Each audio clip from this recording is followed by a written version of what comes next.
¿Seguimos? Seguimos, continuamos. Bien, ahora es un tema súper interesante, son las comunidades virtuales, herramienta fundamental para la salud de los individuos y las comunidades y la potenciación de los esfuerzos de los profesionales de la salud. La que va a hablar es Bárbara Hernández, una médica dermatóloga asociada de nuestro servicio, que tiene mucha experiencia en esto, y bueno, y ella, adelante Bárbara. Hola, buenas tardes a todos. Bueno, ahí voy a compartirles mi pantalla. Esperen, acá, ahí está. ¿Ahí se ve bien? Sí. Bueno, perfecto. Bueno, entonces yo les voy a hablar hoy, a la tarde, un ratito, sobre las comunidades virtuales, en especial una comunidad que desarrollamos junto con el equipo de informática médica del Hospital Italiano de Buenos Aires, que es la comunidad de pacientes con psoriasis. Durante la charla voy a ir respondiendo 3 preguntas principales. Una de ellas es ¿por qué fue pensada para esta patología en especial? La segunda, cómo creamos la comunidad de pacientes con psoriasis, y la tercera, el resultado final, mostrárselo un poquitito y la medición del uso de la misma. Para empezar, si nos están escuchando personas que no sean médicas o personas que no sean dermatólogas, brevemente, ¿qué es la psoriasis? Cuando hablamos de psoriasis, la psoriasis es una enfermedad inflamatoria sistémica en la que se produce inflamación en la piel, en el pelo, en las uñas, y que se ven como estas zonas de piel más gruesas, enrojecida y con escamas blancas.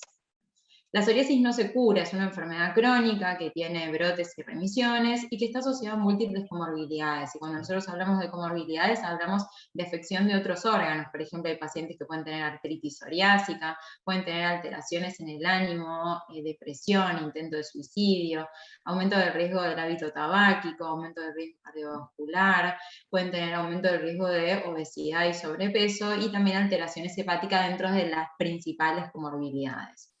Ahora, cuando hablamos de psoriasis, como pueden ver, hay múltiples severidades, dependiendo de la imagen que ustedes vean. Pero esta severidad la estamos viendo básicamente desde la extensión y la severidad de estas placas de psoriasis, es decir, desde lo que nosotros como médico vemos. También tenemos que tener en cuenta que la severidad puede medirse desde lo que el paciente siente y lo que la sociedad lo condiciona.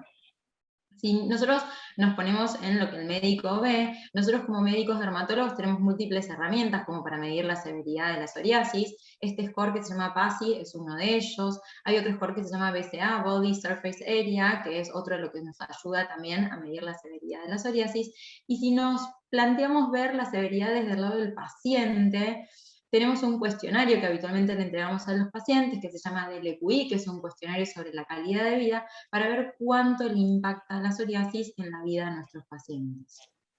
¿Para qué nos ayudan todos estos cuestionarios y evaluar la severidad de la psoriasis? En realidad nos ayudan a determinar el tratamiento y el seguimiento de los pacientes.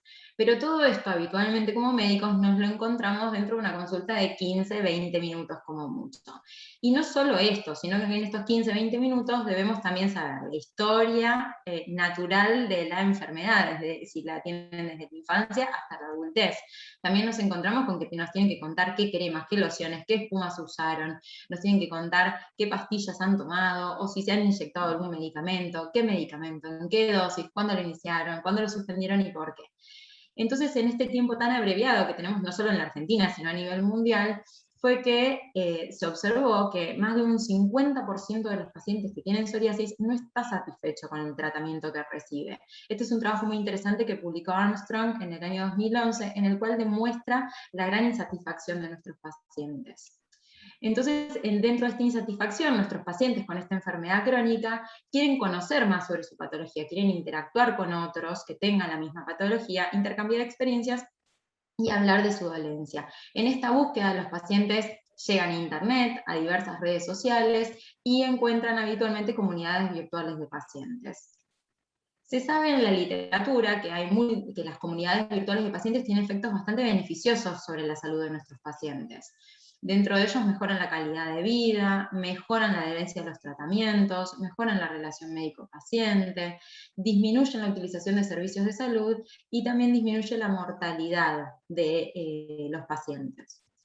Entonces, en este escenario bastante complejo, nosotros ¿qué decidimos hacer? Bueno, en conjunto con la Asociación Civil para el Enfermo de Psoriasis y nosotros del Hospital Italiano, del Servicio de Dermatología y el equipo de Informática Médica, decidimos generar la comunidad de pacientes con psoriasis. Esta comunidad de pacientes con psoriasis habita dentro de lo que es el portal de salud, de lo que explicó algo Janine previamente. El portal de salud vendría a ser la puerta de entrada de nuestra comunidad. Este portal de salud, que fue creado en el 2007, es un registro personal de salud, en el cual los pacientes pueden ver brevemente sus resultados de diversos estudios, pueden sacar turnos, pueden hacer teleconsulta, tienen múltiples funcionalidades, bueno, y una de ellas actualmente son las comunidades de pacientes con psoriasis. ¿Qué diferencia tiene nuestra comunidad virtual de personas con psoriasis del resto de las comunidades virtuales? Bueno, habitualmente lo que debemos destacarles es que tiene un marco institucional, hay una protección de datos, está bajo el ala, por así decirlo, de lo que es el Hospital Italiano de Buenos Aires, y que está coordinado por médicos especialistas en la psoriasis, que eso no sucede en el resto de las comunidades que existen en la actualidad. Ahora, ¿cómo creamos esta comunidad de pacientes? Se realizaron múltiples entrevistas cualitativas, tanto a los pacientes con psoriasis como a los médicos que tratan a estos pacientes, para poder buscar las necesidades insatisfechas que tienen estos actores en la consulta médica y en el tratamiento de la patología. En base a estas necesidades insatisfechas, se desarrolló un software centrado en el usuario, viendo todas estas necesidades. Y el resultado final de esta creación básicamente es el siguiente: ustedes entran en el portal de salud del Hospital Italiano, van al sector donde dice comunidades de psoriasis, y al entrar en el menú principal van a ver que hay múltiples cuestionarios que dice cómo está mi psoriasis hoy. Estos cuestionarios son básicamente lo que se llaman en la literatura Patient Reported Outcomes, que en realidad son cuestionarios que están hechos por los pacientes y que están validados para que sean bien objetivos y son realizados por el paciente en su hogar o en donde sea que lo realice, sin la presencia del médico. Uno de los cuestionarios es para ver la extensión de las lesiones, en la cual el paciente utiliza la palma de su mano. Este cuestionario está validado en la bibliografía, que se llama Patient Report of Extent of Psoriasis Involvement, que la abreviatura es el PREPI. Otro de los cuestionarios que utilizamos es el de síntomas, para ver qué intensidad tiene de diversos síntomas los pacientes, que este es llamado PSI, que es el Psoriasis Symptom Inventory. Y después tenemos el cuestionario de la calidad de vida, que es el que les conté previamente, que es el del EQI. Y por último, también tenemos uno que es para ver la posibilidad de que el paciente tenga compromiso articular por la psoriasis, que eso significa una gravedad mayor, que es el cuestionario que se llama PASE. ¿Para qué usamos todos estos cuestionarios? En realidad los utilizamos para objetivar la severidad y para nosotros desde el portal poder recomendarle controles en forma automática a los pacientes. Por ejemplo, si hay cuestionarios que están alterados y dependiendo de la severidad de la alteración, nosotros recomendamos que vean al dermatólogo o al reumatólogo en forma breve o bastante cercano a la realización de dicho cuestionario. Después hay otro sector en el cual se encuentran los foros, y por último, que subimos en forma periódica, información para que aprendan sobre su patología.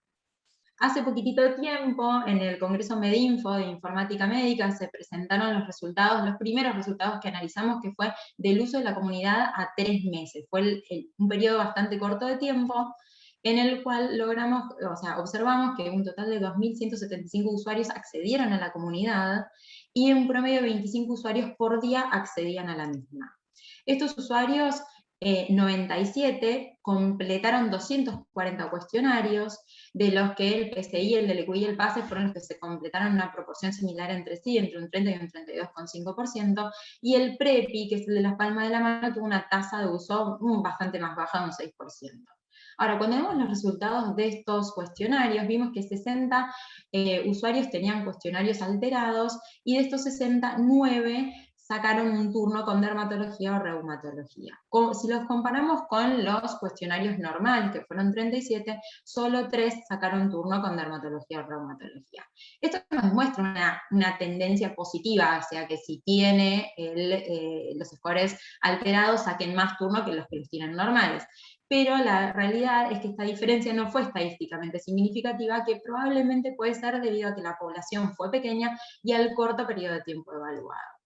Pero como para contarles un poquitito más, nosotros actualmente estamos recopilando datos de uso a largo plazo, desde la creación en 2019 de la comunidad hasta la actualidad, para ver si se conserva esta tendencia positiva de control, para ver si las alarmas a los pacientes sirven, y para ver el impacto que generamos en el cambio de estos cuestionarios. Es decir, si los pacientes que consultan, incluso después del control, mejoran estos cuestionarios.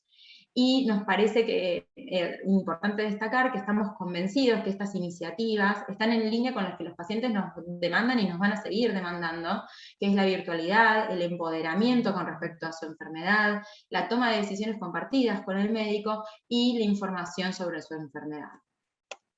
Bueno, muchas gracias. Estás muteada, Nuria, estás muteada.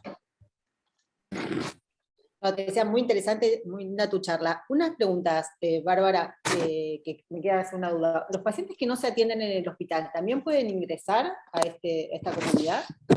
Sí, en realidad todos los pacientes que quieren, digamos, que no se atiendan en el hospital, no importa la cobertura que tengan, si son privados o lo que sea, pueden acceder a la plataforma del portal del Hospital Italiano y utilizarlo simplemente como un registro personal de salud y acceder a la comunidad, que actualmente, de hecho, dermatología con informática médica no solo desarrolló la de psoriasis, sino que también está la de dermatitis atópica. Entonces pueden acceder a las dos comunidades sin ningún tipo de problema, pueden hacer los cuestionarios, ingresar a los foros, discutir en los foros, sí, es para todos. Bien. ¿Y vos qué opinión tenés de todos esos foros que están en internet controlados por pacientes, ponele?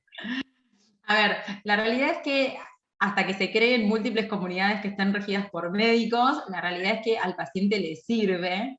El problema es que muchas comunidades generan bastante miedo. Lo que sucede específicamente con las comunidades de pacientes con psoriasis que no están coordinadas por médicos, es que muchas veces hay algunas informaciones falsas o los pacientes se van muy asustados de esos lugares.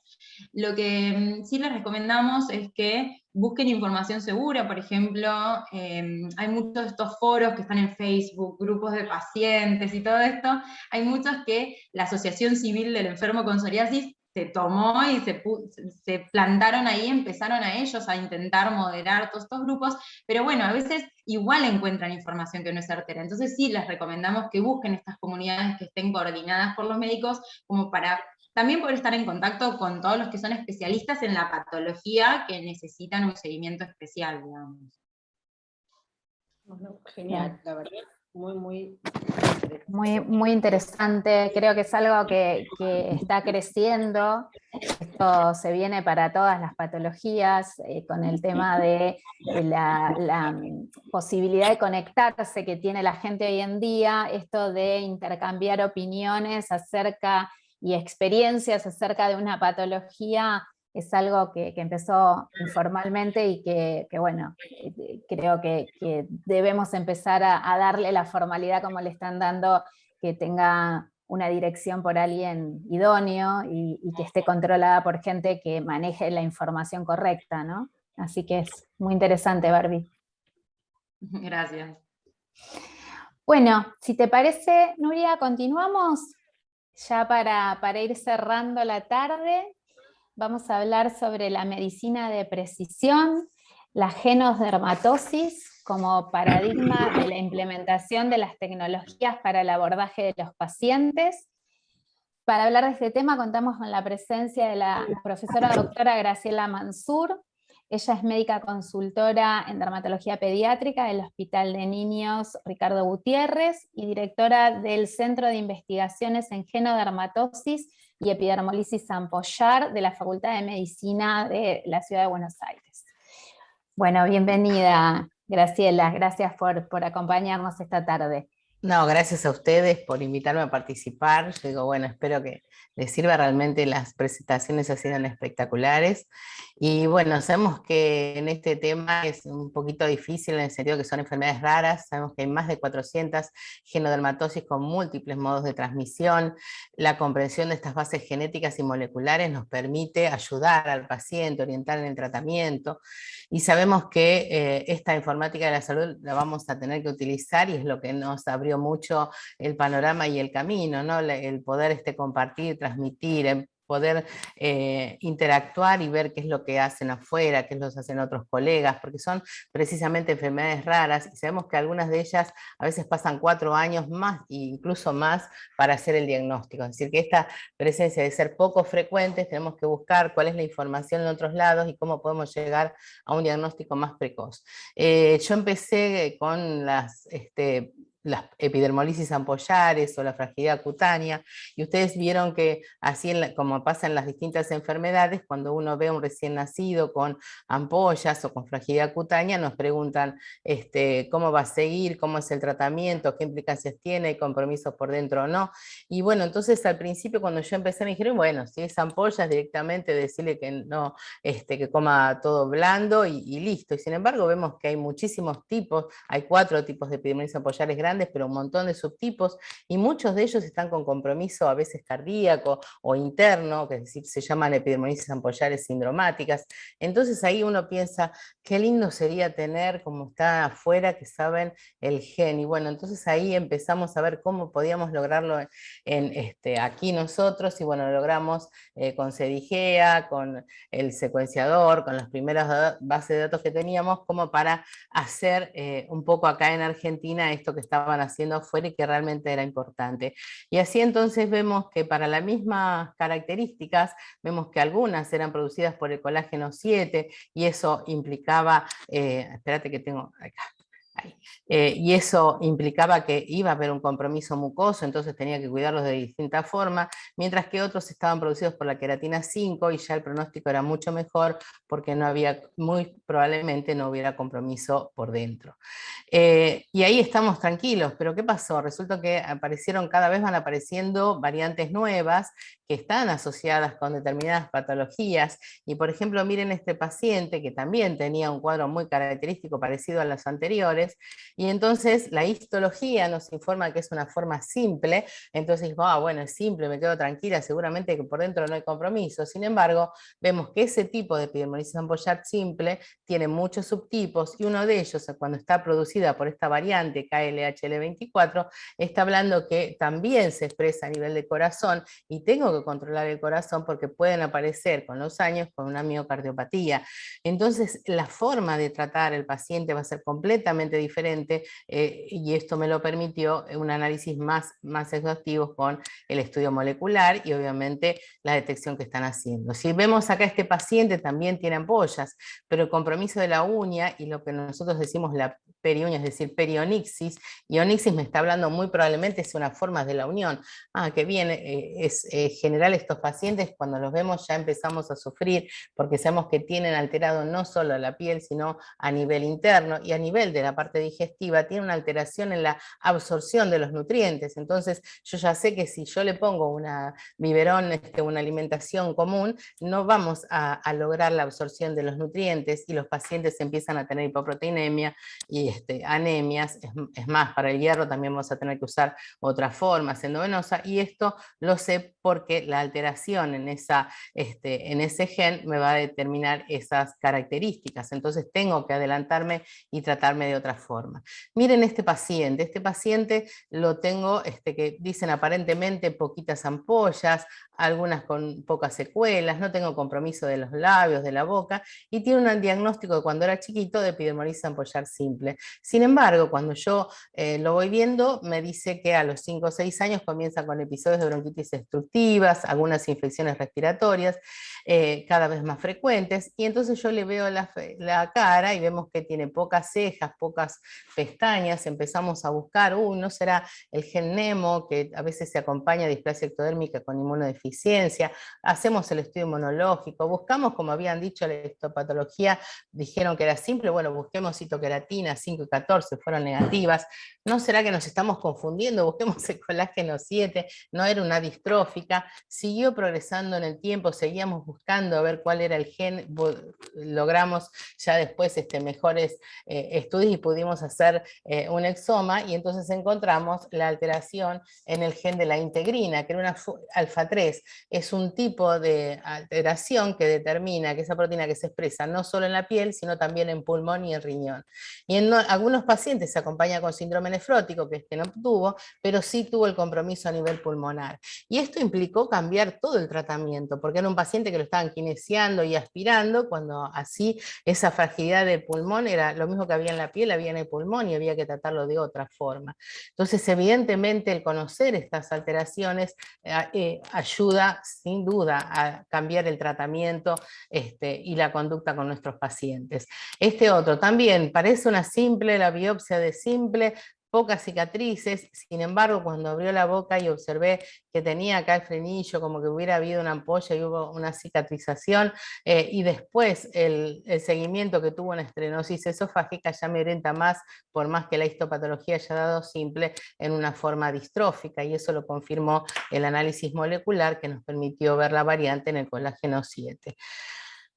Pero si seguimos un poquito más, todos estos estudios que me permiten evaluar cuál es justo la alteración en estos pacientes, vemos que, viendo múltiples investigaciones, ven que cómo tratamos a estos pacientes. Bueno, parece que si yo utilizo la gentamicina, se atenúa muchos pacientes con las epidermolisis ampollar de la unión, esas lesiones, esa piel cicatriza más rápido, y entonces, leyendo un poquito más, yo por ejemplo les traigo como ejemplo, estos son de 16 familias, los análisis en general cuando hacemos el informe decimos cómo es la herencia, el tipo de variante que encontramos, dónde está ubicado y el tipo. Y vemos que lo que dicen en esos artículos, que esa gentamicina actuaría solo en aquellos pacientes que tengan la alteración, que modifique la proteína, es decir, que haya una proteína truncada, y es así donde actuaría, aparentemente porque actuaría a nivel de los ribosomas y hace que se pueda leer una proteína funcionante pese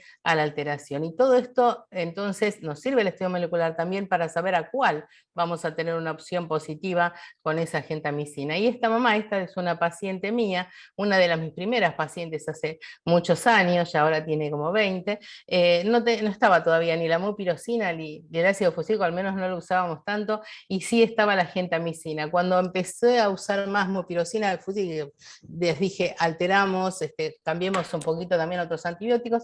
Ella no me decía nada, pero después me dijo, mira, la verdad que con la mejor que andes con la gentamicina, porque la piel en 4 días se pone mejor e incluso le da más resistencia. Y cuando fui a ver su estudio molecular, tenía una alteración de la proteína truncada. Es decir que evidentemente todos estos datos nos sirven para el tratamiento. Y si vamos a pasar en los grupos de la ictiosis, tenemos pacientes que son parecidos. Y sabemos ahora que hay más de 40 también, tipos diferentes, con genes diferentes, controles diferentes. Y aquí vemos que comienza a los 15 días, desde que nació estaba un poco con más escamas, no tenía un bebé coloide como suelen parecer algunos, pero empezó con la ictiosis, el eritema cada vez fue en peoría. Miren la piel, realmente un cuadro de eritemas y escamas generalizado, prácticamente eritrodérmico, obviamente con muchas intercurrencias, fragilidad cutánea. Obvio que se estudió las inmunodeficiencias, la psoriasis. El diagnóstico de biopsia nos arroja la tercera, unas pitiriasis rubra pilaris, que decimos, bueno, vamos a ver ahora si hay una alteración en el gen CAR14, que sí estuvo, y esto nos plantea, que sabemos que hay un estado inflamatorio de su piel, nos plantea qué medicación, con cuál vamos a seguir, porque no es la respuesta la misma en todas, son pacientes muy chiquititos, muy complejos, y sabemos ahora que tanto el ustekinumab y biológicos como secukinumab actúan directamente sobre la vía que está alterada en estos pacientes con esta alteración del gen. Tal es así que nosotros vemos que al estar esta piel alterada, al tener esa fragilidad cutánea, se activan estas citoquinas y estamos ahora ante las enfermedades autoinflamatorias por desórdenes de la queratinización. Aquí les muestro otro paciente, otro ejemplo en los cual el estudio molecular o estos análisis de datos, de buscar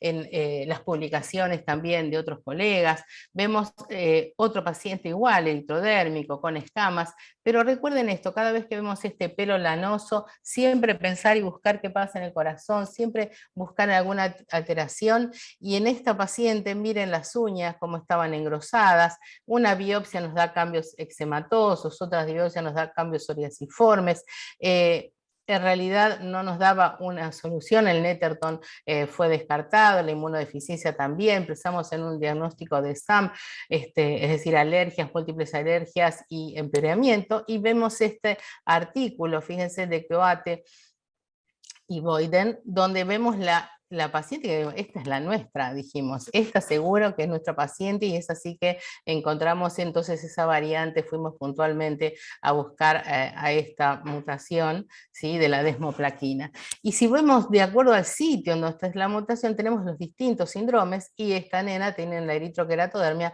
con cardiomiopatía, que por ahora todavía no lo tiene, pero que nos cambia el saber el diagnóstico, ahora cómo hacemos el seguimiento y los controles de la misma. Entonces podemos evolucionar, vemos ahí la desmoplaquina que está a nivel del desmosoma, ¿no? Entonces, y que también se expresa en corazón, por eso estos pacientes han esas miocardiopatías arritmogénicas. Lo que nosotros hacemos y tenemos es este Sanger, que puede hacer la capacidad de secuenciación en un fragmento de un gen de 900 pares de bases, que podemos ver pequeñas, pocas variantes, de solo 3 por fragmento, que lo hacemos en este software, Sexscape, y luego analizamos en esta base de datos, donde podemos ahí establecer y establecer como predictores y clasificar según el ACMG los tipos de variantes, si son patogénicas, probablemente patogénicas, son de mecanismo incierto. Vamos investigando. Los que no encontramos el resultado que puede pasar, seguimos constantemente investigando o haciendo otros análisis como para ver si después aparece alguna publicación también. Y también tenemos la forma masiva con el Next Generation, y tenemos el 4.000, que puede evaluar desde 25.000 variantes por paciente hasta 900, analiza en la BIT Platform, y también con esta base de datos. Y bueno, tengo un equipo de Mónica Natale, Laura Balinotti y Silviana Luso, que les puede hablar muchísimo de todo esto, porque son mis ángeles de Charlie, les digo. Hicimos todos estos pacientitos, podemos establecer que tratamos de hacer en todo el país es ver cuál es, en general cuando nosotros recibimos un paciente es fundamental la anamnesis, la historia clínica y el pedigrí, establecer desde dónde vienen, porque así también podemos ver las mutaciones que hay en el lugar de origen y eso también nos puede orientar en la búsqueda. Vemos todos, obviamente, nosotros llamamos el fenotipo dermatológico, pelo, uñas, mucosas, lengua, palmas, plantas, digamos que eso también nos va a orientar. Sabemos que a veces las uñas que parecen de porcelana ya nos orientan a un tipo de variante de la conexinas, y bueno, es como que todo eso va sumándose y tenemos realmente mucha, en todo el país, una gran distribución de casos y nos permite tener estas familias. Sí. Bueno, por lo tanto, vimos que las técnicas de genética molecular nos permiten identificar cada vez más los genes, nos permite confirmar y precisar el diagnóstico, comprender los mecanismos fisiopatológicos, la cantidad de información proporcionada nos va a orientar a ver las distintas relaciones entre los genes y correlacionar con genotipo y fenotipo. Es fundamental la colaboración entre dermatólogos, genetistas, desarrollo de aplicaciones terapéuticas, como estuvimos hablando, con terapia génica, sustitutiva y dirigidas, que ya sabemos que en gran parte del mundo se hacen. Estoy de acuerdo con, es muy importante para ellos otras comunidades que los vaya orientando. Obviamente que las encuestas, digamos, seguimos con toda la medicina virtual y muchos viven en otras provincias, por lo tanto la telemedicina es fundamental.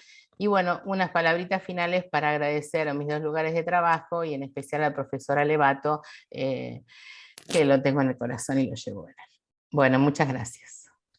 Muchas gracias a vos por tu charla, que fue muy, muy linda. Bueno, a mí se me ocurren algunas preguntas para terminar.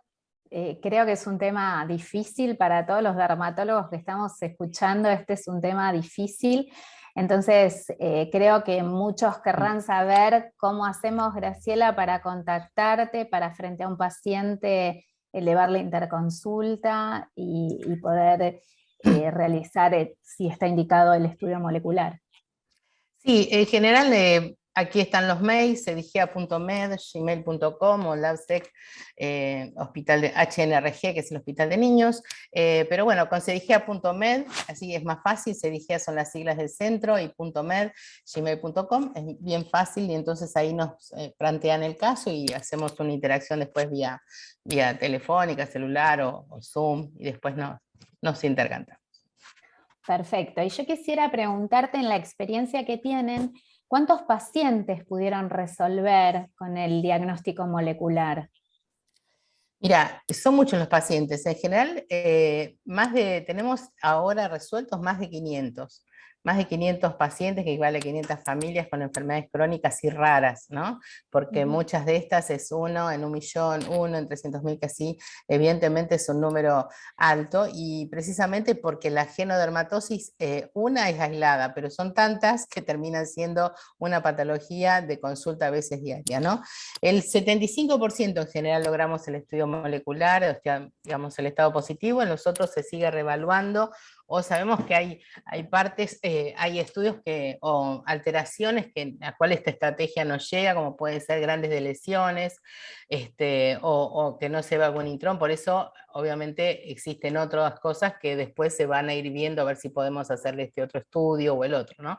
En principio uno evalúa qué enfermedad, qué afección tiene. Si pensamos que es una alteración monogénica, entonces vamos para este sector. Si pensamos que esto está muy comprometido por el complejo, bueno, a lo mejor hacemos un MLPA, qué sé yo, dependiendo el cuadro y como es el análisis, el estudio del paciente, todo el árbol genealógico, los antecedentes y características, vemos para dónde seguimos. Perfecto. Bueno, me parece, creo que no hay más preguntas en el chat, Nuria. No hay nada más. Bueno, felicitaciones para la charla, Y para agradecer a todos los Graciela. participantes.